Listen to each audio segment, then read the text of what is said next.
Welcome everyone. आज का आपका क्लास में हम लोग जो टॉपिक यहाँ पे डिस्कस करेंगे उससे पहले मैं आप लोग को एक इंट्रोडक्शन पार्ट दे दूँ। जो टारगेटेड एग्ज़ाम है वो टारगेटेड एग्ज़ाम है आपका JKP sub inspector, that is JKP SI. और जो एग्ज़ाम कंडक्टिंग बॉडी होगी इसकी ये है आपका जेके SSB, that is Jammu Kashmir service selection board. और बेसिकली जो यहाँ पे जो भी क्वेश्चंस होंगे, जो भी टॉपिक हम लोग डिस्कशन करेंगे, ये आपका जेकेपी के पी एस आई का सिलेबस के अकॉर्डिंग हम लोग करेंगे, जो इसका ऑफिशियल सिलेबस है। और बात करें अगर हम रीजनिंग से रिलेटेड, तो यहाँ पे जो रीजनिंग के क्वेश्चंस आएंगे, ये नंबर ऑफ क्वेश्चंस होंगे 20। और 20 क्वेश्चंस कितने के होंगे? 40 मार्क्स के। ठीक है, जिसमें कि आपका 0.5 निगेटिव मार्किंग भी है। तो बेसिकली देखिए, जो आज आपका क्लास है, यहाँ पे जो हम लोग टॉपिक डिस्कस करेंगे, ये टॉपिक होगा आपका एनालॉजी से रिलेटेड। इससे पहले वीडियोस में हम लोगों ने साइलोग से रिलेटेड क्लासेस की थी। ठीक है, जिसमें आपका मोस्ट इंपॉर्टेंट जो कॉन्सेप्ट सब रहता है वो कॉन्सेप्ट भी डिस्कशन हुआ है। और साथ ही साथ क्वेश्चन भी हम लोगों ने प्रीवियस क्लासेस में किया था, जो कि आपका टारगेटेड एग्जाम था जेकेपी सब इंस्पेक्टर।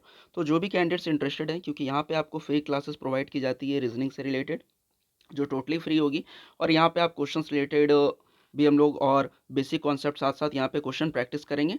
जो ऑलरेडी साइलुक्स का वीडियो देखे होंगे उन्हें पता होगा कि हम लोग यहाँ पे किस तरह से पैटर्न फॉलो करते हैं, और जो कि आपका एग्जाम के लिए यूजफुल होगा।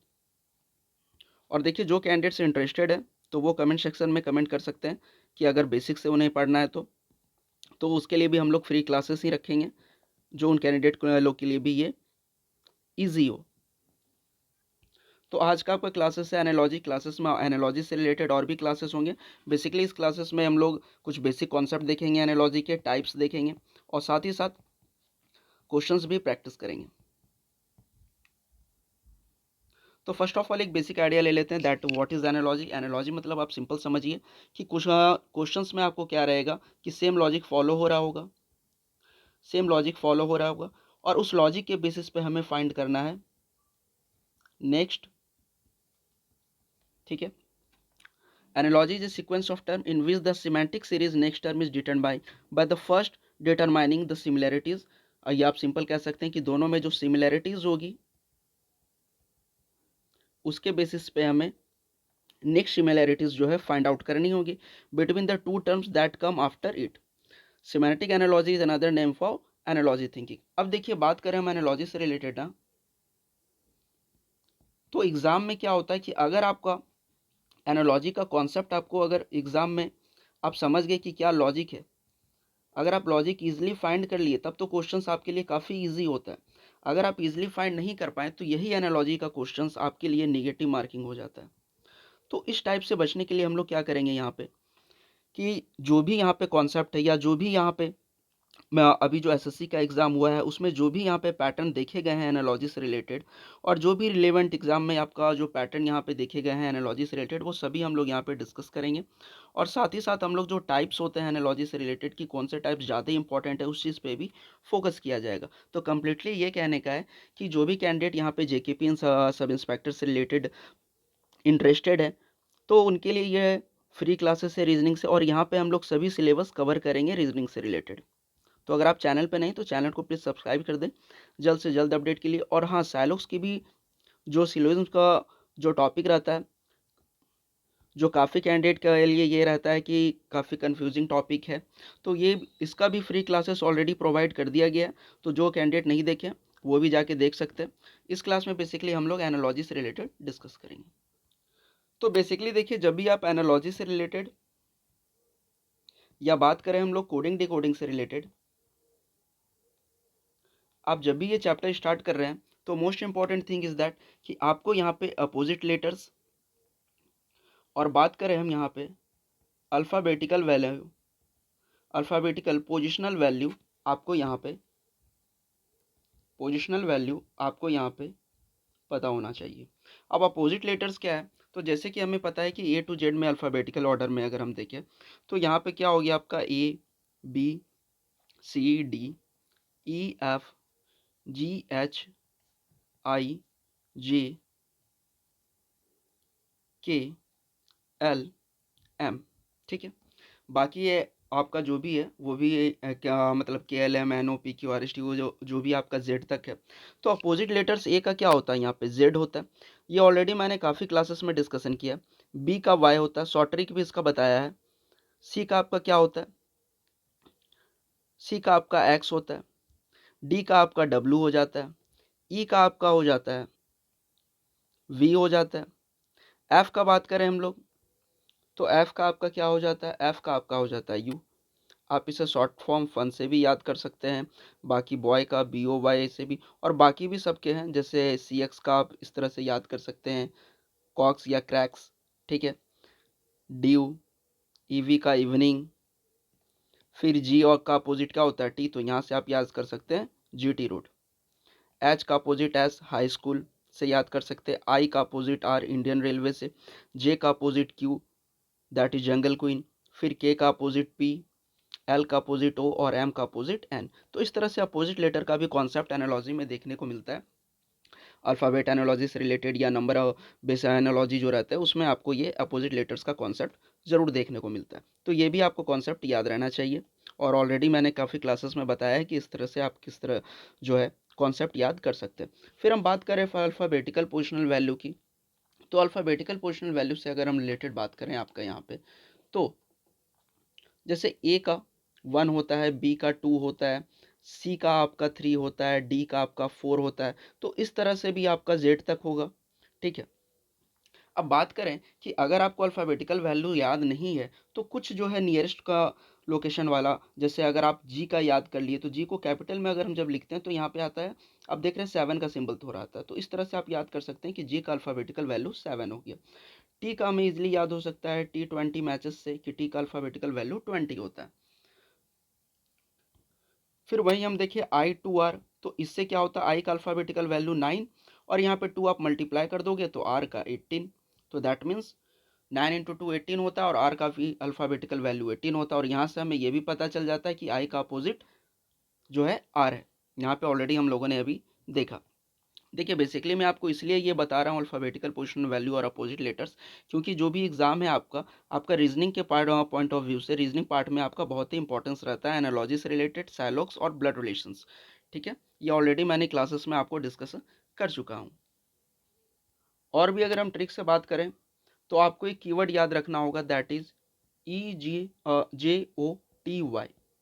तो इससे आप क्या कर सकते हैं कि अगर आपको पूरा अल्फ़ाबेटिकल वैल्यू भी याद नहीं है, अगर आपको ये वर्ड का अल्फ़ाबेटिकल वैल्यू याद है तो इसके नियरेस्ट लोकेशन पे जो रहता है, जैसे आपको GHIJ का अल्फ़ाबेटिकल वैल्यू याद नहीं है लेकिन आपको जे का अल्फ़ाबेटिकल वैल्यू याद है 10, मतलब 10 होता है, तो यहाँ से क्या हो गया कि GHIJ तो आप जो के का होगा वो क्या होगा 11 होगा। ठीक उसी तरह यहाँ पे ओ का क्या होता है 15, टी का 20 और वाई का 25 और ई का 5। तो आप यहाँ देख रहे हैं कि 5-5 का गैप पे या 5 एडिशन पे, तो इस तरह से भी आप जो वर्ड है EJOTY, इसे भी आप याद करके अल्फ़ाबेटिकल वैल्यू याद कर सकते हैं। तो अभी हम लोग एक स्टेप वाइज प्रोसेस फॉलो करेंगे जिससे कि आपका बेसिक भी डाउट क्लियर हो जाए, ठीक है, जो बेसिक कॉन्सेप्ट है वो भी, और साथ ही साथ हम लोग टाइप्स भी देखते जाए एनालॉजी से रिलेटेड, और जो क्वेश्चन पैटर्न है जो कि अभी रिसेंटली एग्जाम में जो पैटर्न जनरली पूछे जाते हैं उस पैटर्न पे भी हम एग्जाम पैटर्न पे जो यहाँ पे कॉन्सेप्ट रिलेटेड एग्जाम जो भी यहाँ पे पैटर्न पूछे जाते हैं एनालॉजी में, ये भी हम लोग फोकस कर चुके हैं। तो चलिए नेक्स्ट आपके पास एक बेसिक सा क्वेश्चन है, select from the given option the one that follows the same logic. अब देखिए बेसिकली जो आपका यहाँ जो लॉजिक फॉलो हो रहा है ना, इसी बेसिस पे हमें बताना है कि डी एच का वैल्यू क्या होगा। ऑप्शन क्या है, AQIRGTWS, ये हमारे पास ऑप्शन है। तो अब हम आर और आई, अब देखिए जिसे यहाँ पे अपोजिट लेटर्स का कॉन्सेप्ट नहीं पता होगा, जिस भी कैंडिडेट को अगर अपोजिट लेटर्स का कॉन्सेप्ट यहाँ पे नहीं पता होगा तो वो क्या करेंगे, पहले तो A to Z लिखेंगे यहाँ पे कंप्लीट, ठीक है, फिर काउंट करेंगे कि आर के बाद कितने जो ऐड करने के बाद आई आता है, जे के बाद कितने ऐड करेंगे तो क्यू आएगा, या इस तरह से मे भी कुछ कॉन्सेप्ट फॉलो हो जाए, बट मुझे नहीं लगता ऐसा कुछ कॉन्सेप्ट इसमें फॉलो होगा कि अगर एडिशन से इसमें करें तो मे भी ऐसा हो सकता होगा, बट जो हमारा यहाँ पे सिंपल अप्रोच इस क्वेश्चन को सॉल्व करने का वो क्या, अगर हमें अपोजिट लेटर्स का कॉन्सेप्ट पता है तो अभी तो जो हमने डिस्कशन किया यहाँ पे अपोजिट लेटर्स का कॉन्सेप्ट, और जब अल्फ़ाबेटिकल वैल्यू भी आपको समझ में आ गया तो एक चीज़ आप और याद रख लीजिए कि जब भी दो यहाँ पे अल्फ़ाबेटिकल पोजिशनल वैल्यू का एडिशन कितना होता है, इक्वल टू, या आप कहें तो कितना होगा कि ऑलवेज 27 होगा। अब ये 27 कैसे होगा, यहाँ पे अगर हम देखें कि ए का अपोजिट क्या है जेड, तो जेड का अल्फाबेटिकल वैल्यू कितना होता है 26 और ए का अपोजिट वैल्यू अल्फाबेटिकल वैल्यू 1। तो जब दोनों को हम लोग ऐड करेंगे तो कितना होगा ऑलवेज 27। ठीक वैसे ही अगर हम यहाँ पे एम का अल्फाबेटिकल वैल्यू देखें तो 13, एन का अल्फाबेटिकल वैल्यू 14। तो जब हम 13 और 14 को ऐड करेंगे तो ऑलवेज हमारे पास क्या आएगा 27। तो अगर हम यहाँ पे देखें अगर अपोजिट लेटर्स का कॉन्सेप्ट पे जिन कैंडिडेट को पता होगा तो वो इजीली इस क्वेश्चन को सॉल्व कर सकते हैं। पहले हम क्या देख रहे हैं यहाँ पे कि आर है, फिर जे है, फिर क्या है आई और क्यू है। तो हमें पता है कि आर का अपोजिट आई होता है और आई का अपोजिट आर होता है, जे का अपोजिट क्यू होता है और क्यू का अपोजिट जेड होता है। ठीक है, यहाँ पे मैं लिख देता हूँ अपोजिट लेटर कॉन्सेप्ट। तो ठीक वैसे ही हमें यहाँ पे फाइंड आउट करना है कि डी का अपोजिट क्या होता है। तो अभी हम लोगों ने क्या देखा था कि डी का अपोजिट आपका क्या था डब्लू, और एच का अपोजिट क्या था एस, एच का अपोजिट एस का opposite H, that means high school हो गया। और डी और डब्ल्यू का इधर से हो गया, ड्यू से भी आप याद कर सकते। सो करेक्ट आंसर क्या हो गया option D, that is W S. तो देखिए अगर जिन्हें यहाँ पे अपोजिट लेटर्स का कॉन्सेप्ट पता है तो मैक्स टू मैक्स इन्हें 10 सेकेंड लगेगा इस क्वेश्चन को सॉल्व करने में। ठीक है, अब कुछ और भी कॉन्सेप्ट हम लोग यहाँ पर डिस्कशन करते हैं। देखिए जो भी कॉन्सेप्ट हम लोग डिस्कशन करेंगे ना वो क्वेश्चन के थ्रू करेंगे, जिससे कि आपका क्वेश्चन भी प्रैक्टिस हो जाए और कॉन्सेप्ट भी क्लियर हो जाए। Is that clear? अब देखिए ये जो क्वेश्चन है, और इन द फॉलोइंग ट्रेड्स इस group of letter is related to the subsequent one following a certain logic, select from the given option that the one that follows the same logic. अब यहाँ जो logic follow हो रहा है same यहाँ पे भी सेम लॉजिक फॉलो हो रहा। अब इसी के बेसिस पे हमें बताना है कि कौन सा ऑप्शन करेक्ट है, ऑप्शन 1 करेक्ट है या 2 3 4। But the condition is that कि यहाँ पे जो लॉजिक फॉलो हो रहा होगा सेम लॉजिक आपका यहाँ पे भी फॉलो होगा। तो हम ये देख रहे हैं यहाँ पे जो वर्ड है आपका DIET, फिर IDET, अगर इसको थोड़ा गैप करके लिख लें दैट इज IDET, फिर इसको क्या लिखा गया TEID, फिर अगर हम यहाँ देखें तो क्या है WASH, AWSH, HSAW। तो फर्स्ट ऑफ ऑल अगर हम इस वर्ड को देख रहे हैं तो हमें क्या दिख रहा है कि कोई यहाँ पे नो न्यू लेटर्स फॉर्म हो रहा है, नो न्यू लेटर्स फॉर्म, मतलब कोई नया लेटर इसमें ऐड नहीं किया गया। तो दैट मीन्स हम ये कह सकते हैं कि इसमें ज़्यादा चांसेस है पोजीशन इंटरचेंज का,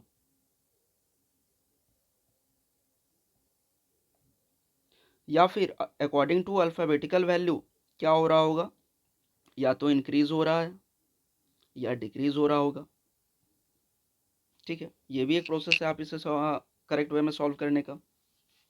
तो चलिए जब हम यहाँ पे लॉजिक पे देख रहे हैं तो वो डी का अल्फ़ाबेटिकल वैल्यू क्या होता है, डी का आपका अल्फ़ाबेटिकल वैल्यू 4 होता है, आई का 9, ई का 5, टी का 20।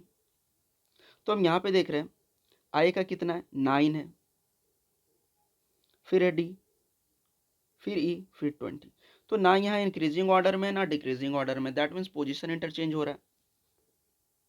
तो हम क्या देख रहे हैं जो मिडिल वाला है, मतलब जो सेकेंड लेटर्स है फ्रॉम लेफ्ट और जो फर्स्ट लेटर है फ्रॉम लेफ्ट, ये दोनों आपस में इंटरचेंज हो गया,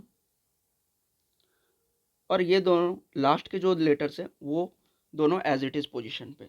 ठीक है, अब सेकेंड प्रोसेस में क्या हो रहा है, ई का 5, आई का 9, डी का 4। सेकेंड प्रोसेस में क्या हो रहा है, या तो आप ये कहिए कि जो लास्ट के दो लेटर्स हैं फ्रॉम राइट एंड ये दोनों आपस में इंटरचेंज हो गए और फर्स्ट पोजीशन पे आ गए फ्रॉम लेफ्ट,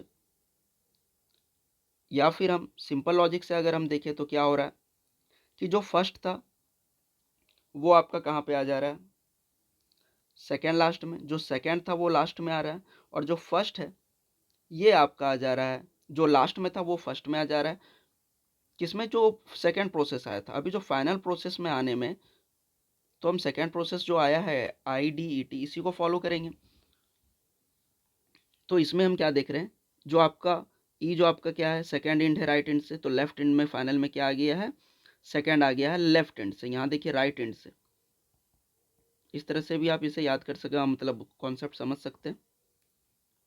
तो यहाँ आ गया। तो सेम लॉजिक आपका यहाँ पे भी फॉलो होना चाहिए। तो दैट मीन्स अगर यहाँ पे फर्स्ट स्टेप में क्या हुआ है, अगर हम इसे देख लें कि फर्स्ट स्टेप, ठीक है, फिर हम यहाँ पे करते हैं सेकेंड स्टेप, और ये आपका फाइनल आंसर हो गया। तो फर्स्ट स्टेप में क्या हो रहा था कि लेफ्ट हैंड से अगर हम बात करें डी आई, तो ये आपस में इंटरचेंज हो रहा था, तो दैट मीन्स डब्ल्यू ए भी आपस में इंटरचेंज होगा। तो ये देखिए आपस में इंटरचेंज हो गया। फिर एस और एच एज इट इज़ रह रहा है। आप इस एरो से भी कर सकते हैं या अल्फ़ाबेटिकल नंबर वैल्यू लिख के भी कर सकते हैं यहाँ पे, ठीक है। अल्फ़ाबेटिकल नंबर में वैल्यू में क्या होता है कि गलती होने के चांसेस कम होते हैं। अब एरो में क्या होता है कि आप अगर लास्ट की जगह यहाँ सेकेंड में कर दिए तो यहाँ भी गलती हो जाएगी, ठीक है। तो अब यहाँ देखें तो एस एच क्या था, अब ये देखिए सेकेंड स्टेप में है, तो सेकेंड स्टेप वाले के बाद क्या प्रोसेस था कि जो आपका सेकेंड स्टेप में सबसे लास्ट में है वो फाइनल में क्या आएगा, सबसे फर्स्ट में आएगा। जो सेकेंड लास्ट में है वो सेकेंड में आएगा। यही तो था ना, ठीक है। अब जो फर्स्ट में था वो सेकेंड लास्ट में इधर से आ रहा है, और जो सेकेंड में था लेफ्ट हैंड से वो राइट में फर्स्ट में आ रहा है। तो आई होप इसमें कॉन्सेप्ट आपको समझ में आ गया होगा। अब सेम कॉन्सेप्ट पे आपको ये बताना है कि इसका करेक्ट ऑप्शन कौन सा होगा। ये आपको answer in comment section, comment section में आपको बताना है कि इसका करेक्ट आंसर क्या होगा। लॉजिक मैंने आपको यहाँ पे बता दिया है, कमेंट सेक्शन में आप बताओ कि इसका ऑप्शन कौन सा करेक्ट होगा।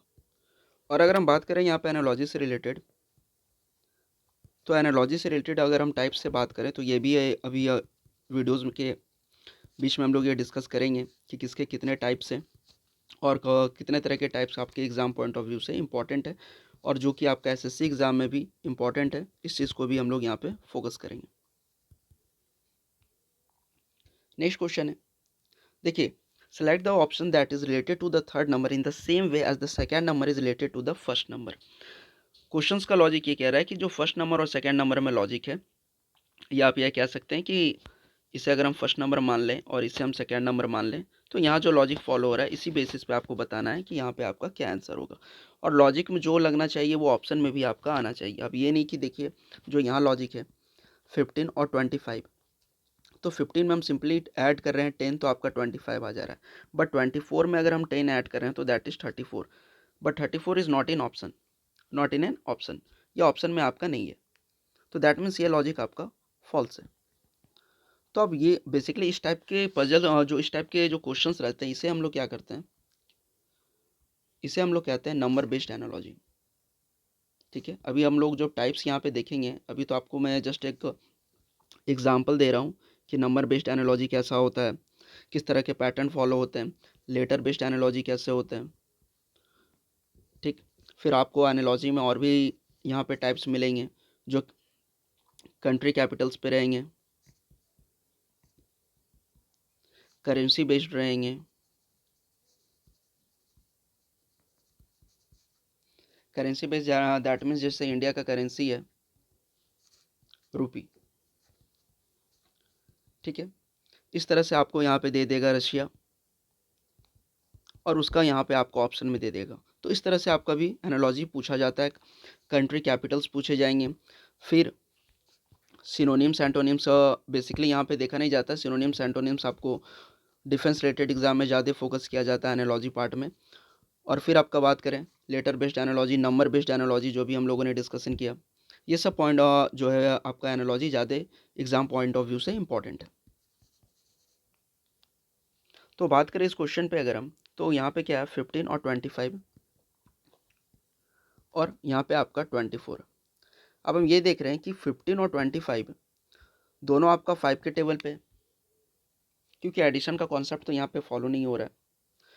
दैट मीन्स 5 इंटू 3, फिर आपका 5 इंटू 5। तो अगर हम यहाँ 24 देखें तो 6 इंटू 3 तो 24 नहीं होता, 6 इंटू 3 18 होता, बट यहाँ पे आपका 24 है। 7 इंटू 3 भी नहीं होता, लेकिन अगर हम देखें तो 8 इंटू 3 24 हो रहा है।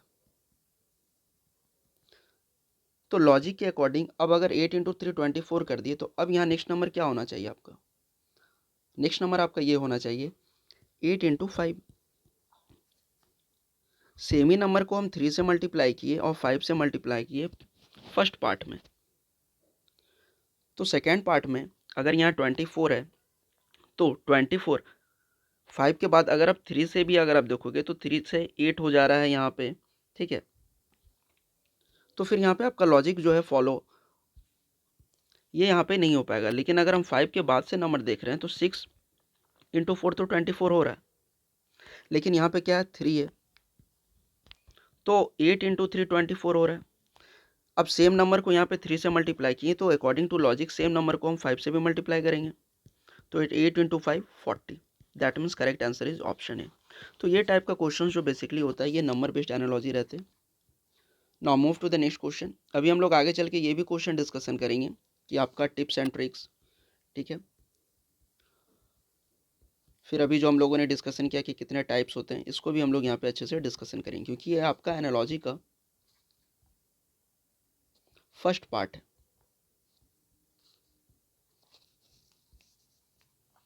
Select the number pair in which the two numbers are related in the same way as are the two numbers of the given pair. अब यहाँ जो लॉजिक फॉलो हो रहा है इसी बेसिस पे हमें ये बताना है कि कौन सा ऑप्शन करेक्ट होगा। तो देखो बेसिक अप्रोच क्या है यहाँ पे कि 5 और 9, तो 5 में अगर हम +4 करें तो दैट मीन्स 9 आ रहा है। अब कोई यहाँ पे ऑप्शन नहीं है जिसमें हम लोग सेम लॉजिक फॉलो कर पाएँ, तो ये लॉजिक तो फॉलो नहीं हो रहा है। या फिर हम दूसरा लॉजिक ये भी देख सकते हैं कि पहला नंबर है 5, तो यहाँ जो 9 आ रहा है इसमें हम लोग क्या कर दे रहे हैं, जो फर्स्ट नंबर है आपका मल्टीप्लाई बाय 2 -1, क्योंकि 5 इंटू 2 में 5 इंटू 2 करेंगे तो 10, 10 - 1 दैट इज 9, ठीक है। अब अगर हम 10 इंटू 2 20 -1 करते हैं तो 19, बट यहाँ 29 है। 25 इंटू 2 50 -1 49, बट यहाँ 79 है। तो इस तरह से लॉजिक अगर हम करें तो ये हमारा ऑप्शन में ही नहीं है, तो दैट मीन्स ये भी लॉजिक फॉलो नहीं हो रहा है। तो अगर हम यहाँ लॉजिक का डिस्कशन करें कि यहाँ कौन सा लॉजिक फॉलो हो रहा है, हम यहाँ पे ये देख रहे हैं 5 9 में कि जब भी आपको इस तरह का लॉजिक फॉलो ना हो मल्टीप्लिकेशन और स्क्वायर करने पे, डायरेक्ट स्क्वायर करने पे, तो आप इसका नियरेस्ट स्क्वायर वाला खोजिए कि 5 का जो नियरेस्ट परफेक्ट स्क्वायर है वो कौन है, 4 है, ठीक है। तो हम ये लिख सकते हैं 2 का पावर 2 + 1, तो ये 5 हो गया। अब अगर हम 9 को देख रहे हैं तो इसका परफेक्ट क्यूब नियरेस्ट पे कौन सा है, 8 है। तो अगर हम सेम नंबर का फर्स्ट में हम क्या किए 2 का स्क्वायर किए +1 किए, सेकेंड लॉजिक में क्या होगा 2 का क्यूब होगा +1 होगा, तो दैट मीन्स 9। अब अगर हम सेम लॉजिक यहाँ पे देखें ऑप्शन में 10 और 29 में देखें तो ये तो 3 का स्क्वायर +1 हो जा रहा है 10, बट 27 में अगर हम देख रहे हैं तो दैट मीन्स 3 का क्यूब 27 +1 करेंगे तो 28 होता है, बट यहाँ आपका 29 है। That means option A follow नहीं हो रहा। तो अब नेक्स्ट ऑप्शन अगर हम देखें 25 79, ये तो परफेक्ट 5 का स्क्वायर हो जाएगा। ये तो प्रोसेस आपका यहाँ लॉजिक यहीं पे फॉलो नहीं हो रहा है। अब अगर हम ऑप्शन सी देखें फिर 17 65, तो 17 जो है नियरेस्ट इसका परफेक्ट स्क्वायर कौन सा है 16, तो हम यहाँ पे लिख सकते हैं 4 का स्क्वायर +1। अब सेम लॉजिक हमें फॉलो करना है, तो अगर हम 4 का क्यूब +1 लिख दे तो दैट मीन 65। तो यहाँ हमारा देख रहे हैं कि लॉजिक मैच हो गया, तो करेक्ट आंसर आपका क्या है, option C is the correct answer. Question में हमें यही फाइंड आउट करने का आ रहा था कि जो आपका यहाँ पे लॉजिक फॉलो हो रहा है उसी बेसिस पे हमें बताना है कि कौन सा ऑप्शन सही होगा। Select the number pair in which the two numbers are related in the same way as are the two numbers of the given pair. तो बेसिकली देखिए अभी इस टाइप के पैटर्न ही हम लोग यहाँ पे डिस्कशन करेंगे। अभी एक दो क्वेश्चन करने के बाद जो हम लोग यहाँ पे पैटर्न मैंने स्टार्टिंग में आपको बताया था कि पैटर्न फॉलो का ये देखेंगे हम लोग कि पैटर्न जो है एनालॉजी का मैक्सिमम जो भी रिसेंटली एग्जाम हुए इसमें क्या पैटर्न फॉलो हो रहा है, इस पैटर्न पे भी हम लोग डिस्कस करेंगे। और ये सभी पैटर्न जो भी आपको क्लासेस यहाँ पे प्रोवाइड की जाएगी ऑलरेडी मैंने आपको बता दिया। अगर आप चैनल पर नहीं है तो प्लीज़ चैनल को यहाँ पे सब्सक्राइब कर दे for more updates. Next question पे आते हैं। Select the set of number that is similar to the following set. अब यहाँ पे ये लॉजिक आ रही है कि जो ये सेट में कंडीशन फॉलो हो रहा है ठीक है, जो भी इस कंडीशन यहाँ पे शेट में कंडीशन फॉलो हो रहा है,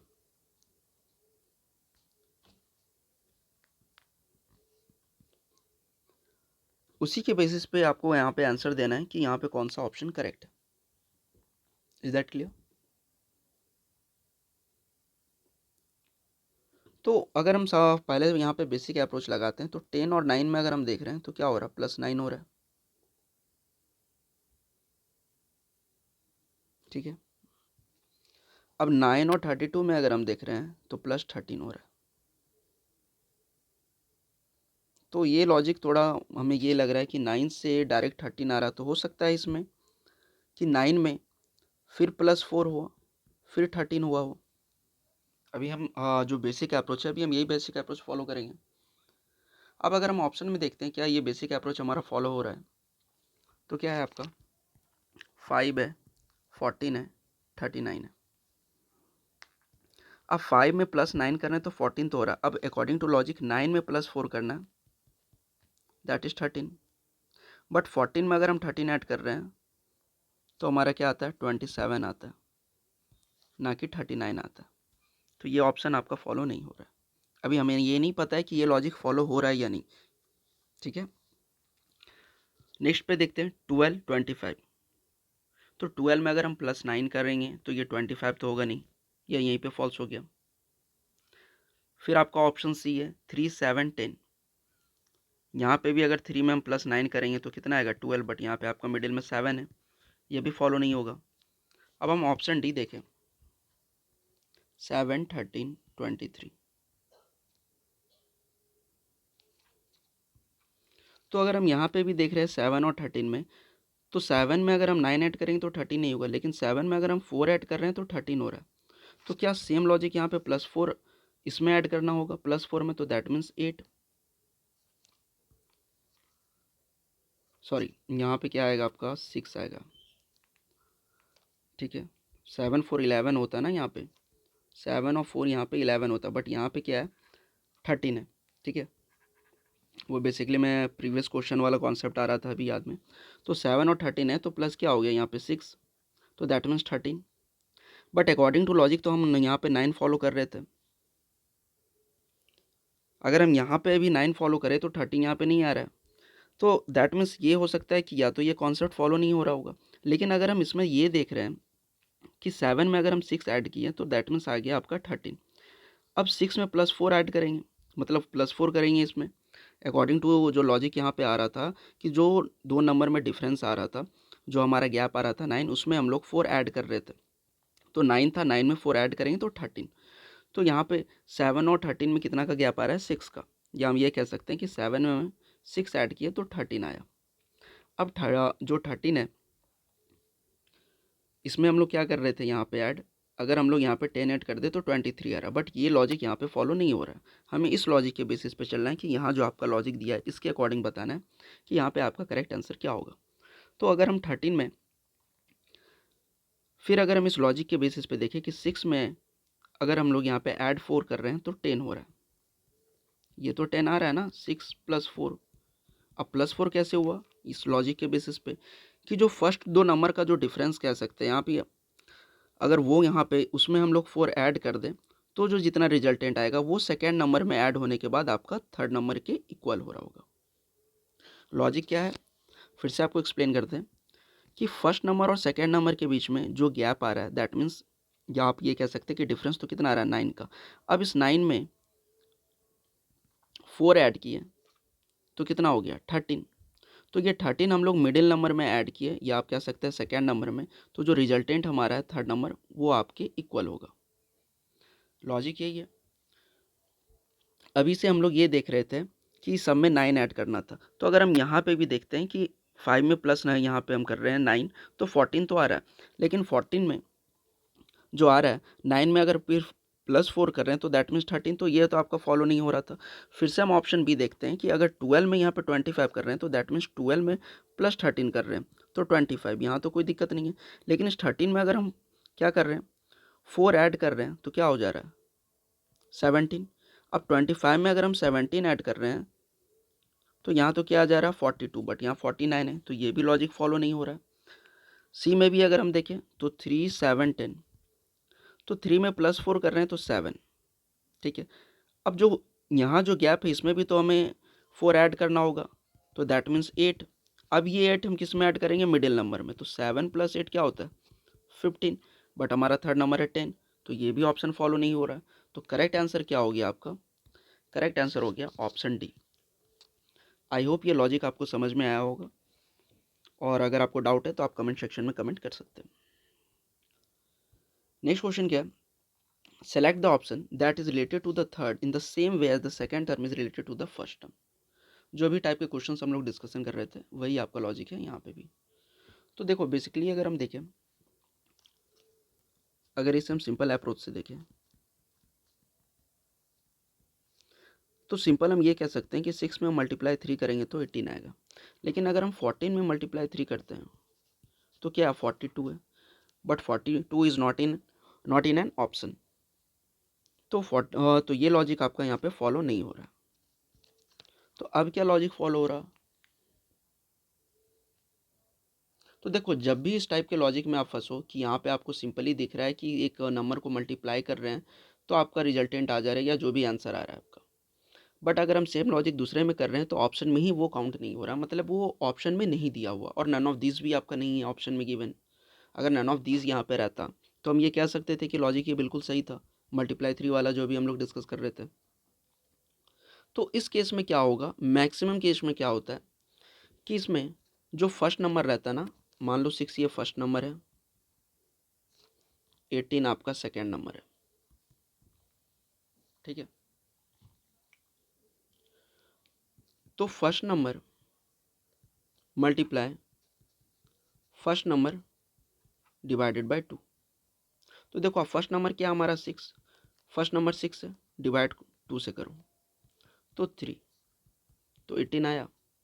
अब यहाँ पे सेम लॉजिक फॉलो करें, फर्स्ट नंबर क्या 14 into first number by 2, denominator में 2 रहेगा, तो देखो कैंसिल आउट होकर क्या हो गया 7, तो 14 इंटू 7 क्या होता है 7 इंटू 4 28, कैरी 2 98। तो correct answer is option B. अब आपको लॉजिक समझ में आया कि क्या लॉजिक फॉलो हो रहा है यहाँ पे।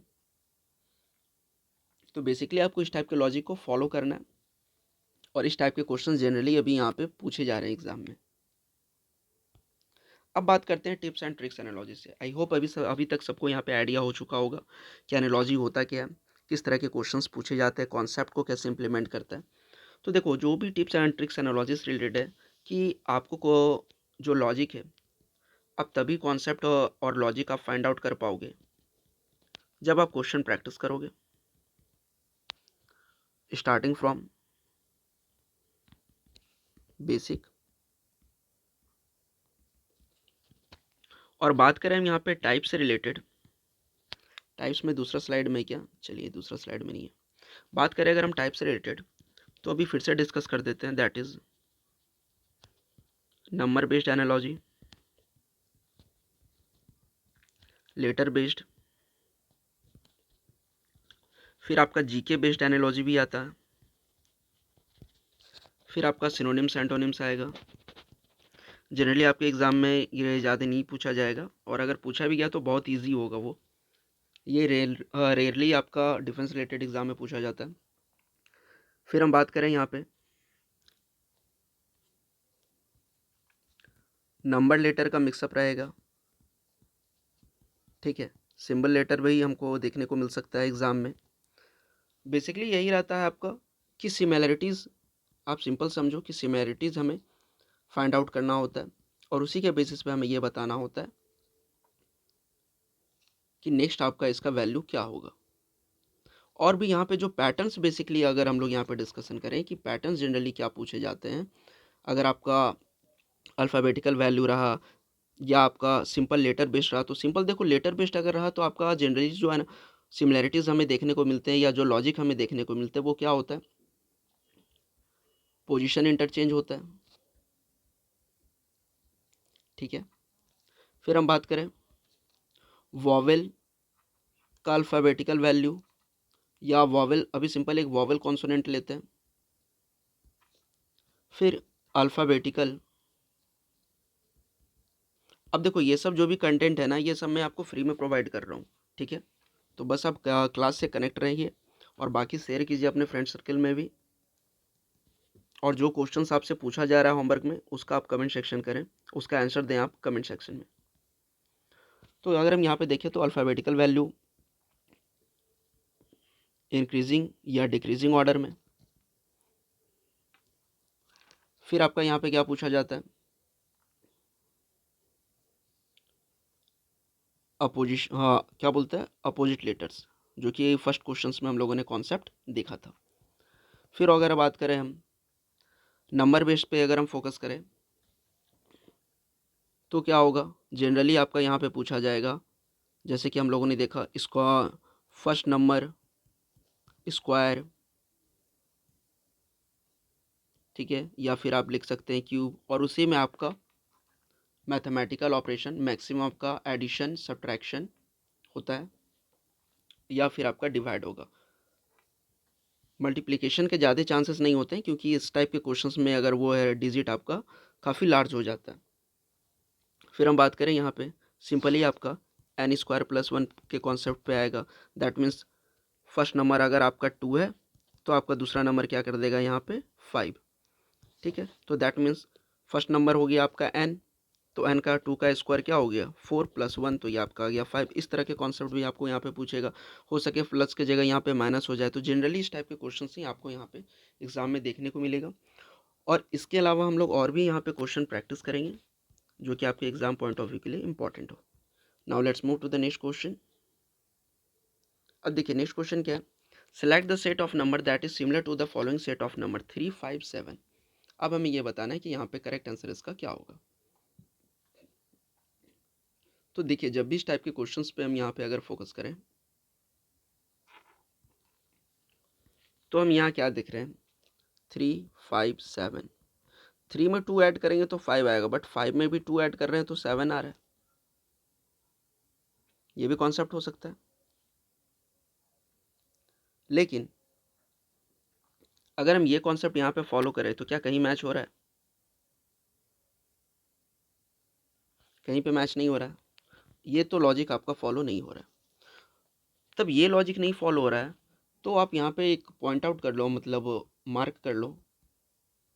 इम्पॉर्टेंट क्या होता है, एक कॉन्सेप्ट आता है आपका प्राइम नंबर का, जस्ट आपको चेक करने के लिए प्राइम नंबर का भी कॉन्सेप्ट यहाँ पे पूछा जाएगा एनालॉजी से रिलेटेड।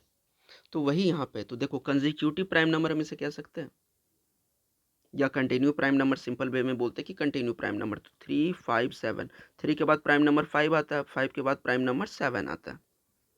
तो सेम लॉजिक पे अगर हम देख रहे हैं तो क्या 35 यहाँ पे है, तो ये तो ऑप्शन गलत हो गया, ठीक है।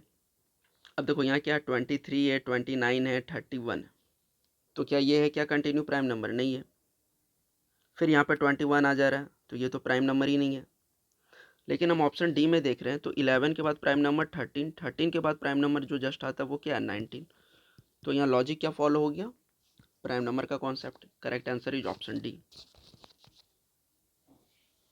तो ये आपके लिए काफ़ी इंपॉर्टेंट है, प्राइम नंबर से कॉन्सेप्ट आपको जनरली एग्जाम में पूछा ही जाता है, और ये आपको मिसिंग नंबर में भी एग्जाम में देखने को मिलेगा प्राइम नंबर से रिलेटेड।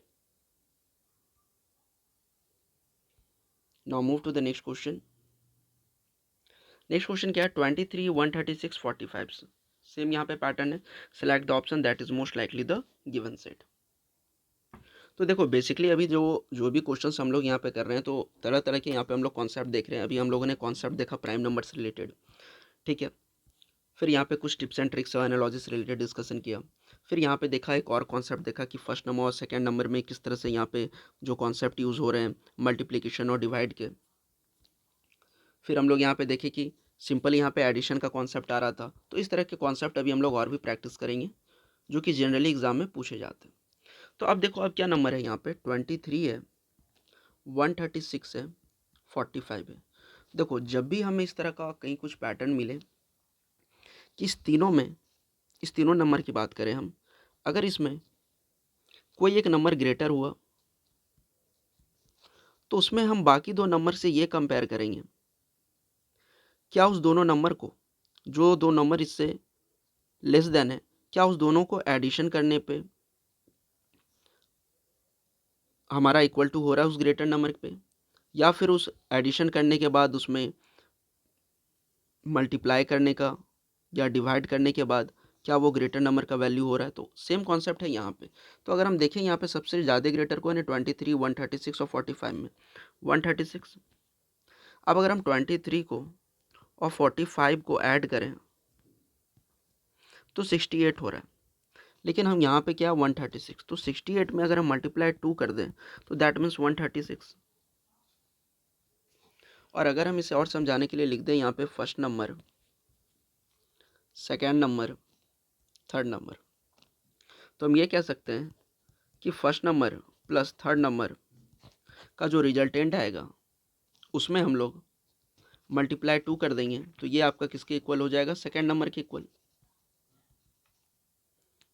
तो अब चलो फर्स्ट नंबर और थर्ड नंबर को ऐड करते हैं। तो 29 और प्लस 11 तो कितना हो गया 40। अब 40 में 2 ऐड करेंगे तो 80 होगा, बट यहाँ 78 है, ऑप्शन ए का यहाँ पे फॉल्स हो गया।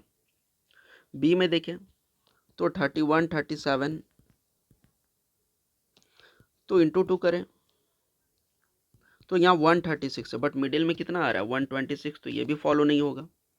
सी की अगर बात करें ऑप्शन सी की तो क्या हो गया 1733, तो ये देखो यहाँ पे ऐसे ही 50 आ जा रहा है, तो ये भी फॉलो नहीं हो रहा है।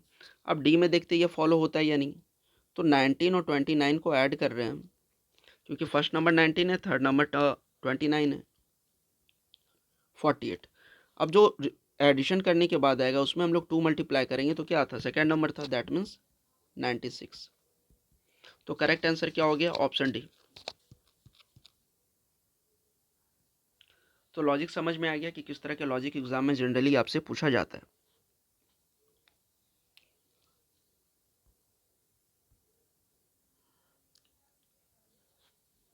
अब देखो नेक्स्ट क्वेश्चन में क्या बता रहा है आपको, select the option that is related to the third number in the same way as the second number is related to the first number. मतलब फर्स्ट नंबर में जो यहाँ पे लॉजिक फॉलो हो रहा है इसी के बेसिस पे आपको बताना है कि आपका इसका करेक्ट आंसर क्या होगा। तो देखो कंप्लीट क्वेश्चन आपका यहाँ से स्टार्ट है, ठीक है। मैं फिर से लिख देता हूँ 4262 4271। बेसिकली देखिए अभी आपको एनालॉजी थोड़ा लग रहा होगा, ठीक है। तो जब भी हम लोग और भी क्वेश्चन प्रैक्टिस करेंगे ना, ये एनालॉजी जो टॉपिक है आपका, जो यहाँ पे चैप्टर है एनालॉजी, ये आप जितने क्वेश्चंस प्रैक्टिस करोगे आपको उतनी ही क्लियरिटी आएगी और उतना ही आपका डाउट क्लियर होगा। फिर भी मैं यहाँ पे भी एक और क्लास लूँगा एनालॉजी से रिलेटेड, तो आप लोग कमेंट सेक्शन में यहाँ पे कमेंट करना कि आपको जो नेक्स्ट वीडियोस चाहिए एनालॉजी से रिलेटेड, वो आपको नंबर बेस्ड पे चाहिए या लेटर बेस्ड पे क्वेश्चंस पे चाहिए या दोनों का मिक्सअप पे, ठीक है। तो यहाँ पे हम क्या देख रहे हैं 4262 फिर 4271।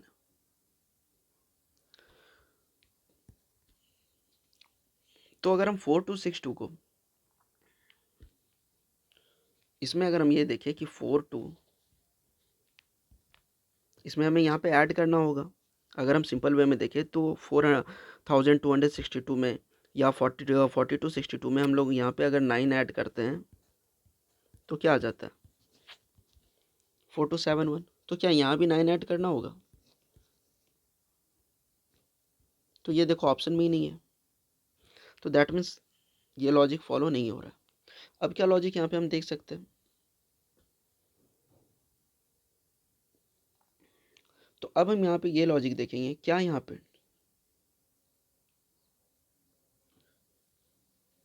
सम ऑफ डिजिट का कॉन्सेप्ट आ रहा है।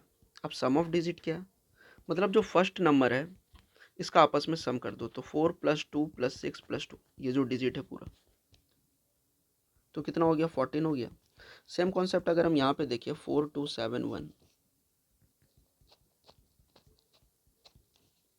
तो इसका भी देखो सम क्या हो रहा है, इक्वल आ रहा है, ठीक। तो अगर हम यहाँ पे देखें 2139 का अगर इसका हम डिजिट का सबका सम कर दें तो कितना आता है 15। तो ऑप्शन में अब हमें फाइंड आउट करना है कि कौन सा ऑप्शन है जिसका अगर हम जो डिजिट है आपस में अगर हम सम कर दें तो उसका इक्वल टू क्या होगा 15 होगा। तो फर्स्ट ऑप्शन देख रहे हैं, तो 2 + 3 + 4 + 6, तो कितना हो गया 6 + 4 10, 10 3 13, 13 2 15, दैट मीन्स ऑप्शन ई यहाँ पे फॉलो हो गया। तो क्या देख रहे हैं ऑप्शन बी फॉलो हो रहा है क्या? तो 7 + 1 8, 8 + 2 10, 10 + 3 13। तो ये फॉलो नहीं हो रहा है। बाकी आपका ऑप्शन सी भी फॉलो नहीं होगा, डी भी नहीं होगा। तो करेक्ट आंसर क्या हो गया? Option A. अब ऑप्शन ए में जो लॉजिक यहाँ पे किसके बेसिस पे हुआ, तो हम यहाँ पे ये कह सकते हैं कि जो आपका लॉजिक है यहाँ पे that is sum of digits. ठीक है, जो यहाँ पे कॉन्सेप्ट लगा है वो क्या लगा है, जो भी आपका नंबर है इसका आपस में हम लोगों ने सम कर दिया, डिजिट का सम ऑफ डिजिट, ये आपका इक्वल होगा। 4262 यहाँ पे इक्वल हुआ, इसको जो 4262 को आपस में हम लोगों ने जब ऐड किया, ये यहाँ पे जो सम इक्वल आया वो आपका किसका इक्वल हो गया? 4271 पे भी। ठीक है, तो सेम लॉजिक हम लोगों ने यहाँ पे भी फाइंड किया। और यहाँ पे फिर उसके बाद हम लोगों ने इसमें क्या देखा कि जो करेक्ट आंसर है वो क्या है? ऑप्शन है। चलो नेक्स्ट क्वेश्चन पे कहते हैं। देखो बेसिकली इसको वीडियोस में हम लोगों ने जो यहाँ पे फोकस रखा है वो आपका नंबर बेस्ड एनालॉजी पे रखा है, क्योंकि नंबर बेस्ड एनालॉजी से जो क्वेश्चंस आते हैं ये काफ़ी कंफ्यूजिंग क्वेश्चन होते हैं और समटाइम आपका टाइम टेकिंग भी हो जाता है और क्वेश्चन सॉल्व भी नहीं होता है। तो इसलिए यहाँ पे जो क्वेश्चन ज़्यादा फोकस किए गए वो नंबर बेस्ड एनालॉजी से रिलेटेड है। अब क्या बोल रहा है? Select the set of number that is similar the following set. तो देखो 4 + 3 और 19, 4 3 19, अगर हम इस दोनों को नंबर को ऐड करें, अभी जस्ट ये कॉन्सेप्ट देख रहे थे हम लोग, तो आ रहा है 7। तो 7 में अगर यहाँ पे 19 है तो दैट मीन्स फिर यहाँ पे 12 ऐड करना होगा। अगर ऐसा कुछ कॉन्सेप्ट है तो आ रहा है आपका 19। तो क्या सेम लॉजिक कहीं पे और फॉलो हो रहा है? तो 3 + 5 = 8। 8 में अगर फिर से हम 12 ऐड करें तो 20 होता है, ना कि 25 होता है। 8 और 5 में देख रहे हैं तो यहाँ पे भी ऐड करेंगे तो ये भी पॉसिबल नहीं है, ना फिर आपका ऑप्शन सी पॉसिबल हो रहा है ना डी पॉसिबल हो रहा है इस लॉजिक से। तो अब इसके में लॉजिक में क्या करना है, इस लॉजिक में हम और एक चेक करेंगे। 4 3 19। अब इस लॉजिक में हम ये देख रहे हैं कि अगर हम 4 का स्क्वायर करते हैं, ठीक है, तो कितना आता है? 16। अब 16 में अगर हम +3 कर दे रहे हैं तो क्या हो रहा है? 19। तो अब हमें बट कंडीशन ये है कि सेम जो लॉजिक यहाँ पे फॉलो हो रहा है उसी के बेसिस पर हमें बताना है कि करेक्ट आंसर कौन सा होगा। तो अगर हम 3 का स्क्वायर करें दैट मीन्स 9, बट 9 और 5 को करेंगे तो not equal to 25। Option B देखते हैं।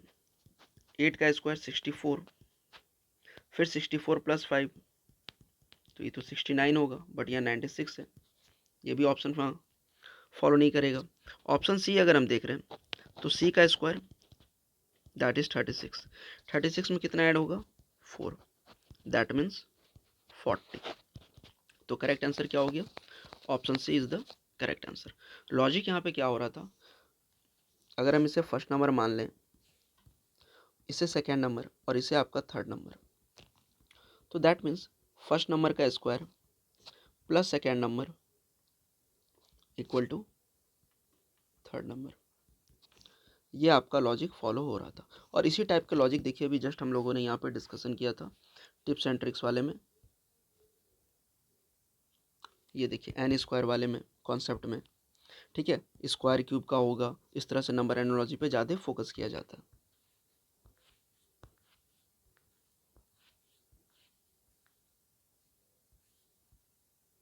तो यहाँ पे आपको लॉजिक क्या हो रहा था इसमें फाइंड आउट, क्या लॉजिक था given, that is first number का square plus second number equal to third number.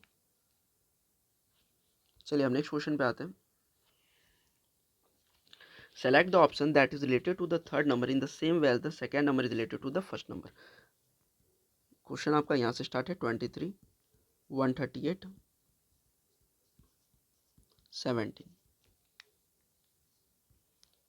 तो देखो जब भी इस क्वेश्चन को अगर हम कंप्लीट मतलब एनालिसिस कर रहे हैं अगर कि इसमें क्या लॉजिक फॉलो होगा, तो हम सिंपली देख रहे हैं कि 23 में अगर हम 6 का मल्टीप्लिकेशन कर दें तो 138 आ रहा है। 23 में अगर हम 6 का मल्टीप्लिकेशन करें तो कितना आएगा? 138 ही तो आएगा।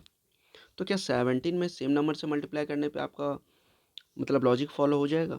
तो देखते हैं 17 इंटू 6 क्या हो गया, 6 into 7 42 carry 4, 6 into 1 6 carry 4 that is 10, तो 102 हो गया। तो दैट मीन्स करेक्ट आंसर क्या हो गया, ऑप्शन बी।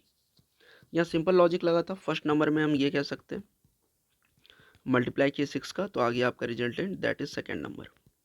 तो सेम लॉजिक हम लोगों ने यहाँ पे भी फॉलो किया, that is 17 into 6 equal to 102। I hope ये डाउट आपका मतलब ये क्वेश्चंस काफ़ी इजी लगा होगा आपको। तो इस टाइप के क्वेश्चंस भी आप एक बार देख लेना कि सिंपल मल्टीप्लाई डिवाइड। देखिए बेसिकली आज के क्लास में जो हम लोग नंबर बेस्ड एनालॉजी कर रहे हैं, ये सभी लेवल के क्वेश्चंस कर रहे हैं हम लोग, ठीक है। सभी टाइप्स के अभी आपको देखने को मिले होंगे। नंबर बेस्ड हो गया, ठीक है, और फिर स्क्वायर रिलेटेड यहाँ पे कॉन्सेप्ट हम लोगों ने देखा। फिर यहाँ पे क्या देखा कि इसे जो डिजिट था इसी को आपस में ऐड करके यहाँ पे कॉन्सेप्ट बन रहा था sum of digit equal to first number और सेकेंड नंबर का जो सम ऑफ डिजिट था वो आपस में इक्वल था कॉन्सेप्ट में।